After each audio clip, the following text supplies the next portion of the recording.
Good morning. आज हम CTET का सेकंड टॉपिक करेंगे, प्रिंसिपल ऑफ डेवलपमेंट। तो जो पहला प्रिंसिपल है वो है ऑर्डरली सीक्वेंस। जब कोई भी बच्चा किसी स्किल को लेकर मास्टर होता है, समझिए कोई बच्चा अगर बहुत अच्छा रनिंग कर पा रहा है आज, तो वो आज डायरेक्टली रनिंग नहीं कर पा रहा है। वो रनिंग करने से पहले उसने क्रोलिंग करना सीखा होगा, फिर उसके बाद वो बैठा होगा, फिर वो खड़ा हुआ होगा और उसके बाद उसने बहुत तेज भागना या बहुत अच्छा भागना सीखा होगा। तो ये एक सीक्वेंस में होता है। ऐसा कभी नहीं होगा कि बच्चा बहुत तेज भाग रहा है और उसके बाद वो जाके बैठना सीख रहा है। तो जो चिल्ड्रन जब भी डेवलप कर रहे होते हैं तो वो कैसे कर रहे होते हैं? एक ऑर्डरली कर रहे होते हैं, एक सीक्वेंस में कर रहे होते हैं। आप सीक्वेंस बोलिए, ऑर्डरली बोलिए, सेम है। जो सेकंड है वो है इंडिविजुअल डिफरेंस। आपने बहुत सारे बच्चे देखे होंगे और जो भी ह्यूमन बीइंग होते हैं, सभी लोग वो एक दूसरे से डिफरेंट होते हैं। ऐसा होता है कुछ बच्चे 10 महीने में चलना सीख जाते हैं और कुछ ऐसे होते हैं जो पहला स्टेप ही ले रहे होते हैं 14 मंथ में। क्योंकि जो इंडिविजुअल डिफरेंस है ये डिपेंड करता है कि उस बच्चे का एनवायरमेंट, इनहेरिटेड, उनको क्या मिला है, इन सब चीजों पर डिपेंड करता है। इसीलिए हर इंसान, हर इंडिविजुअल एक दूसरे से डिफरेंट होता है। उनका सीक्वेंस तो सेम होगा। वो भी बैठना ही सीखेंगे, पहले क्रोलिंग ही करेंगे, फिर ही बैठेंगे, फिर ही खड़े होंगे, फिर चलेंगे और फिर भागेंगे। वो ऑर्डर तो सेम होगा, लेकिन उस ऑर्डर में जो उनका रेट होगा वो डिफरेंट हो सकता है। कोई 10 महीने में वो जो काम कर रहा है, कोई दूसरा उसे 14 मंथ में करेगा, या कोई उससे और जल्दी कर लेगा, कोई उसे और लेट करेगा। वो एक रेंज में आगे पीछे हो सकते हैं, लेकिन जो सीक्वेंस होगा वो एक जैसा ही होगा। थर्ड वन है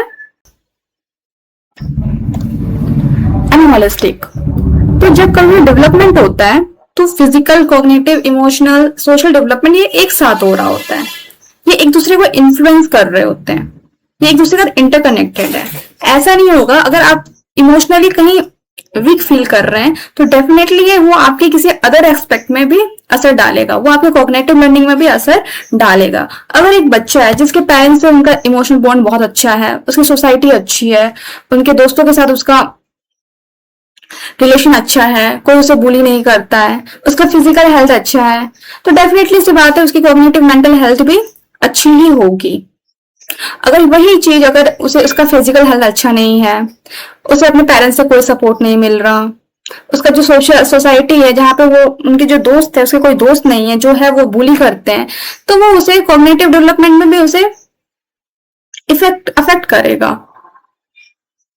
तो इसका मतलब ये है कि सारी चीज जो फिजिकल, कॉग्निटिव, इमोशनल और सोशल डेवलपमेंट है ये एक दूसरे से क्या है, इंटरकनेक्टेड है। अगर कोई एक जगह अच्छा हो रहा है तो उसका डेफिनेटली मतलब है कहीं और किसी और डेवलपमेंट में भी उसका वो चीज अच्छा ही होगा। Fourth one is continue process. Development is ongoing journey rather than sudden event, skill are build gradually over time. तो डेवलपमेंट वो क्या है, कंटिन्यू प्रोसेस है, वो रुकता नहीं है।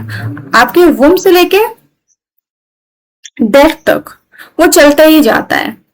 हाँ, एक टाइम के बाद वो डिक्लाइन होना स्टार्ट कर देता है, पर वो रुकता नहीं है। आप देखेंगे आज बच्चे से कोई बड़ा हो रहा है, फिर बड़ा हो रहा है, फिर एक टाइम आएगा जब वो डिक्लाइन करेगा, लेकिन वो रुकेगा नहीं। इसलिए वो क्या है, कंटिन्यू प्रोसेस है। और ये जो लिखा गया है बिल्ड ग्रेजुअली ओवर टाइम, इसका मतलब ये जो स्किल है, आप कुछ भी सीखते हैं वो एक दिन या एक रात में नहीं सीखते, उसे सीखने के पीछे बहुत टाइम लगता है। तो डेवलपमेंट भी वही चीज है, जो डेवलपमेंट है वो कंटिन्यू प्रोसेस है, कोई एक रात और एक दिन में नहीं होता, वो धीरे धीरे धीरे धीरे जाके करके होता है।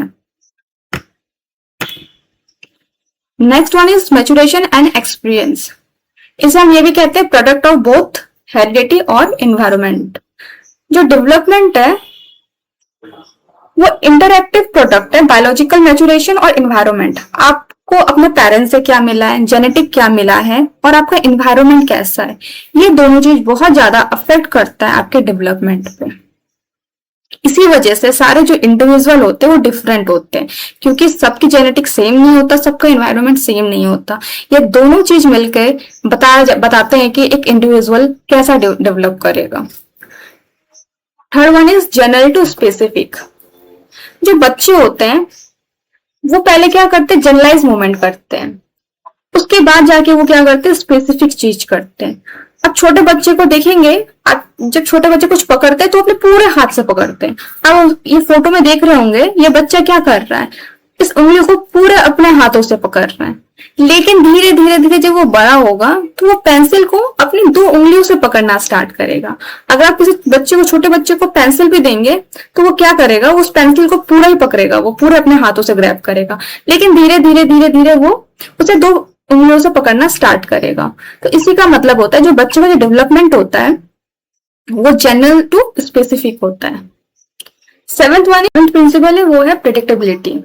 डेवलपमेंट जो है वो हम प्रिडिक्ट कर सकते हैं, जो उसका स्टेज है वो हमें पता है कि इस स्टेज में, इन्फेंसी में बच्चा क्या करता है, 0 to 2 एज में वो बच्चा क्या करेगा, मिडिल एज में वो कैसा होगा, एडोलेंस में कैसा होगा। हमें जो उसका जो स्टेज है वो हम प्रिडिक्ट कर सकते हैं। हमें पता है बच्चों का दांत कब आता है, बच्चे चलना कब सीखते हैं, वो जो एक पर्टिकुलर एज है हम उसके बारे में हमें ऑलरेडी पता होता है। फिर से वही बात आती है कि हाँ, रेट अलग अलग हो सकता है, आगे पीछे हो सकता है, पर हमें पता है कि इस स्टेज के बाद यही होगा, बैठने के बाद वो खड़ा ही होना सीखेगा, ये हमें पता है। Principle 8, rate of growth and development are not uniform. इसका मतलब है अगर कोई इंसान ग्रोथ, अगर उसके फिजिकल ग्रोथ हो रहा है, अगर उसकी हाइट लंबी हो रही है, इसका मतलब बिल्कुल भी नहीं है कि डेवलपमेंट भी उसके साथ साथ चल रहा है। हम ये नहीं कह सकते अगर कोई बच्चा 5 साल का और उसकी हाइट बहुत अच्छी लंबी हो गई है तो उसका जो मेंटल ग्रोथ है वो भी बढ़ चुका है, ऐसा कुछ भी नहीं, हम ये नहीं कह सकते, वो यूनिफॉर्म नहीं चलता। 9 है development is spiral not linear. जो डेवलपमेंट है वो एक सीधी लाइन नहीं है कि स्टेज 1 हुआ, फिर स्टेज 2 हुआ, फिर स्टेज 3 हुआ, फिर स्टेज 4 हुआ, फिर आप एकदम एक्सीलेंट हो गए, ऐसा नहीं होता। ऐसा होता है कि पहले आप कुछ सीखते हैं, फिर आप गलती करते हैं, फिर आप उस गलती से कुछ सीखते हैं, फिर आप आगे बढ़ते हैं। अगर एक एग्जांपल लें तो जब आप ड्राइविंग सीख रहे होते हैं तो ऐसा लगता है कि आप मास्टर हो गए हैं। फिर एक दिन जब आप भीड़ वाली जगह पर गाड़ी बंद हो जाती है तो आपका कॉन्फिडेंस कम हो जाता है। तो उसके बाद आप क्या करते हैं, आप उस गलती से सीखते हैं और अगली बार आप पहले से बेहतर और मैच्योर ड्राइवर बनते हैं। तो आपने अपनी गलती से सीखा। तो जो ये डेवलपमेंट है वो लीनियर नहीं है कि सीधा ही चलता जाएगा, आपसे आपने सीख लिया, अब आपसे कोई गलती ही नहीं होगी, आप आगे आगे आगे और आगे ही बढ़ेंगे। आप आगे तो बढ़ेंगे, डेफिनेटली आगे बढ़ेंगे, लेकिन अपनी गलती से सीखने के लिए आप पीछे भी आएंगे, फिर आगे बढ़ेंगे, फिर आप कभी गलती करेंगे, आप फिर पीछे आएंगे, फिर बढ़ेंगे। इस तरीके से आप आगे बढ़ेंगे स्पाइरल फॉर्म में। Principle of integration. इस प्रिंसिपल में ये होता है कि जब कोई इंडिविजुअल डेवलप कर रहा होता है तो वो जो उसने पर्टिकुलर एक टाइम पे जो स्किल सीखा था, अलग अलग टाइम पे जो स्पेसिफिक उसने स्किल सीखा था, वो एंड लास्ट जाके उस सारे स्किल को इंटीग्रेट कर देता है, मतलब वो सब सारे स्किल को मिला देता है ताकि वो एक पर्टिकुलर एक्टिविटी कर सके।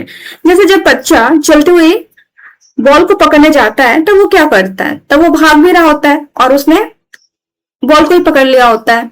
तो उसने 2 स्किल यूज किया, एक तो तेज भागने का स्किल, दूसरा बॉल पकड़ने का स्किल। जब उसने ये दोनों स्किल को एक साथ मिला दिया, इंटीग्रेट कर दिया, तब उसने उस बॉल को कैच कर लिया। अगर ये वो बच्चा इंटीग्रेट नहीं कर पाता तो वो बॉल नहीं पकड़ पाता, वो भागता लेकिन वो बॉल छूट जाता। तो इसे कहते हैं इंटीग्रेट, मतलब कोई भी अलग अलग स्पेसिफिक स्किल जो उसने अलग अलग टाइम पे सीखी थी वो उसने यूज करके एक पर्टिकुलर टास्क को कंप्लीट किया। ये 11th होगा। ये है थिंक हॉलिस्टिकली, मतलब है वही सेम चीज है कि जब बच्चा डेवलप कर रहा होता है तो फिजिकल, सोशल, मेंटल वो जो ग्रोथ है वो एक दूसरे से कनेक्टेड है और वो एक साथ ही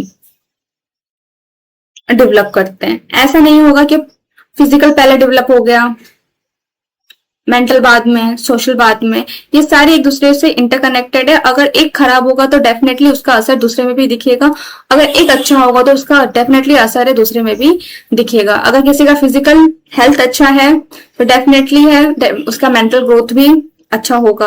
अगर सोशल सोसाइटी अच्छी है, उसके फ्रेंड बैकग्राउंड अच्छे है, तो डेफिनेटली सी बात है उसके अंदर कॉन्फिडेंस होगा। उसके पेरेंट्स से बिहेवियर अच्छा है तो डेफिनेटली वो कोई बात बिना डरे किसी के सामने रख पाएगा। लेकिन अगर ये सब चीज ठीक नहीं है, इनमें से कोई भी चीज ऐसा है कि जो खराब है, तो वो कहीं ना कहीं दूसरी चीजों पे भी इफेक्ट करेगा। इसलिए जो डेवलपमेंट होता है वो होलिस्टिकली होता है, वो सब कुछ मिलाकर चलता है। इसके बाद है ये डेवलपमेंट जो डायरेक्शनल से रिलेटेड है। पहला है सेफेलोकोडुअल। ये ऐसा डेवलपमेंट है जो कहाँ से होता है, हेड से टो तक होता है। इसमें सिर से पैर की ओर डेवलपमेंट होता है। इसका मतलब है कि शरीर का ऊपरी हिस्सा सिर और मस्तिष्क पहले विकसित होता है और नियंत्रण में आता है। पहले हम कंट्रोल करते हैं अपने ब्रेन वगैरह को, फिर जाके हम नीचे उसके बाद पैर का विकास होता है। इसे हम बोलते हैं सेफेलोडुकल डेवलपमेंट। उसके बाद है प्रोक्सिमोडिस्टल डेवलपमेंट। इस डेवलपमेंट में सेंटर से बाहर की तरफ जाता है। पहले बच्चा अपना शोल्डर संभालता है, उसके बाद जाके उसके फिंगर, उसके आर्म में, उसके फिर उसके फिंगर पे उसका डेवलपमेंट होता है। तो ये दो टाइप के डेवलपमेंट है जो डायरेक्शन से है। फर्स्ट वन है हेड टू हेड से लेके टो तक। सेकंड वाला है सेंटर से बाहर की तरफ। इस सेकंड वाले में हम जो प्रोक्सिमोडिस्टल डेवलपमेंट है, इसमें हम फाइन मोटर कंट्रोल करना सीखते हैं। जैसे बच्चा पेंसिल पकड़ना सीखता है, अपने हाथों को हिलाना सीखता है, वेव करना सीखता है।